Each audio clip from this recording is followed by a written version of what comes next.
लोगोफोर नैबे आदैया ओरैनो बिराद मोजां मोनोमोन आं बेखौहाय आर'नाइ बायफैबाय थायो आरो जोंनोहाय खम समावनो हरोमोन खिन्थु दिनैहाय मा जाखो आं गोसोखौ बिराद गाज्रि मोनदों बेखौहाय जोङो नै मोनसे खामानिनि थाखाय दख'नानि आगरफोर सोंफैदों आरो दा बे बुंदों दख'ना गोजाम आगरा मोनसेबो गैलानो बेनाव जेनेबा फुराना आगर आरो दख'ना ना दा आंनियाव 32टा लिस्ट दं बे 32टा लिस्टखौहाय मोनसेबो गैया होनदों खिन्थु आङो मास मोननैसो सिगां बिथांनि दखानावनो दिंखिया आगरखौ नुलांदों आरो ओमफ्रायहाय दा होनदों जेनेबा गोदान आगर दं खिन्थु गोदान आगरनि नामखौ खोन्थाया बिथाङा नामखौ रोंबासो खोन्थागोन आं ओइ नामखौ रोङानो बे खिन्थु दे बिराद गिदिर दखानदार हो नामखौ खोन्थानो राजि नङा बियो खोन्थामारला रायजो राजा नोंथांमोना दखानदारखौ मोजाङै सिनायनानै बाय नैबे बिथांनावहाय बे बिथाङा मानि बिराद माबा आरो दा जोंनो नामखौनो खोन्थानो सानाखैबा अब्ला सानदो बिथांनि गोसोआ माबायदि आंथ' मोजां गोसोनि मानसि सानदोंमोन दाथ' बे मोजां गोसोनि मानसि नङा मथथे रायजो राजा नोंथांमोना बिथांनि दखानाव दाबाय गुबुनफोरनाव बाय आरो गोसो फ्रिनि दखानदार जायफोर मानि कास्टमारनि साननाय हनायखौ बुजियो मानसिफोरनि सोंनायफोरखौ मोजां फिननाय होयो बैफोरबायदि दखानदारफोरनाव फै नाथाय नैबे बिथांनावहाय दाबाय बे बिथांनाव दाबाय दे रायजो राजा नोंथांमोन बिनि गोसोआ मोजां नङा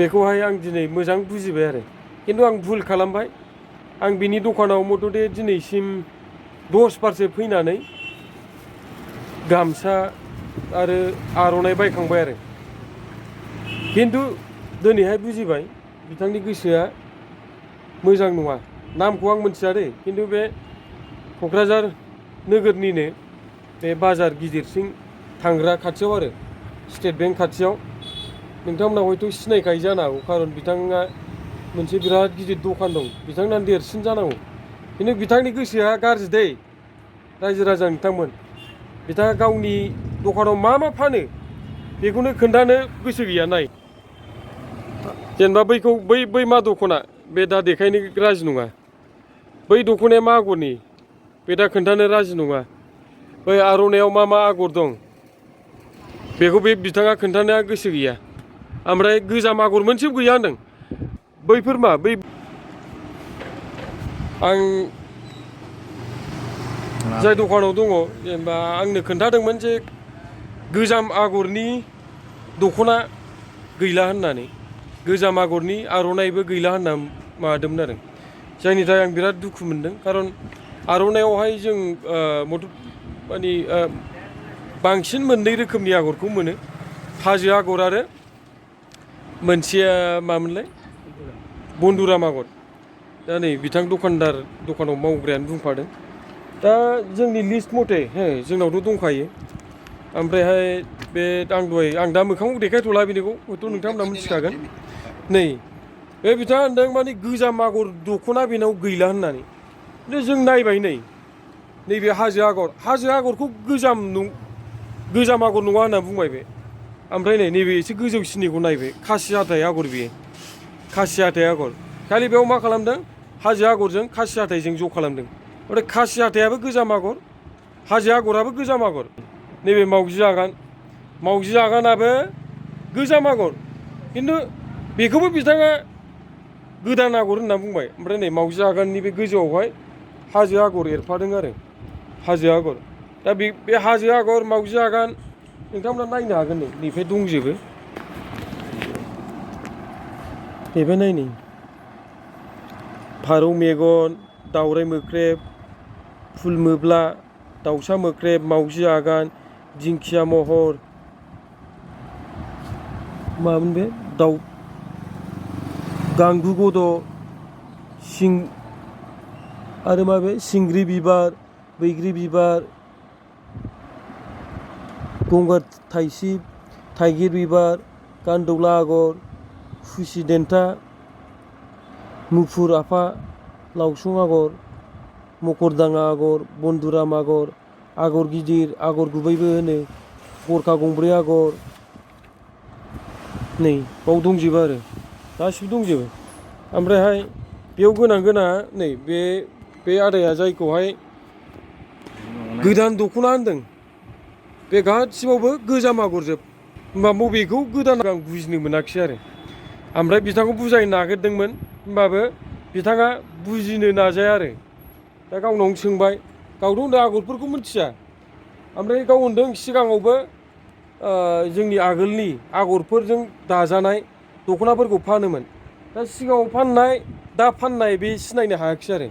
आं मिथिला रायजो राजा नोंथांमोन, गाव मोनथिनानै होनखो ना मोनथियालासेनो होनखो, नै मावजि आगान आगरखौ बे सिनायानो, हाजो आगरखौ बे सिनायानो, मोनथिला आरो। बे आगरफोरखौहाय बोरै आगर गोदान होनखो आं मोनथिला आरो। गोसोआव बिराद दुखु मोनबाय आं दिनैहाय।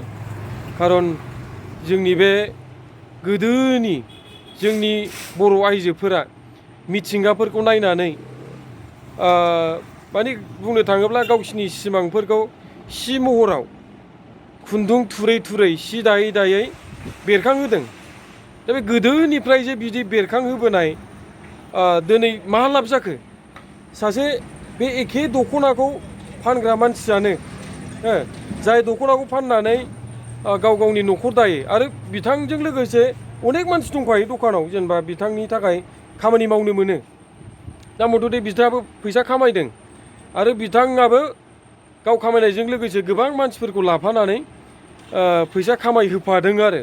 जायनि थाखाय बिथांमोना गाव गावनि न'खरफोरखौहाय नायनो हादों। मानि थाखाय? दख'ना जोमग्रा बायदिसिना फाननानै आरो।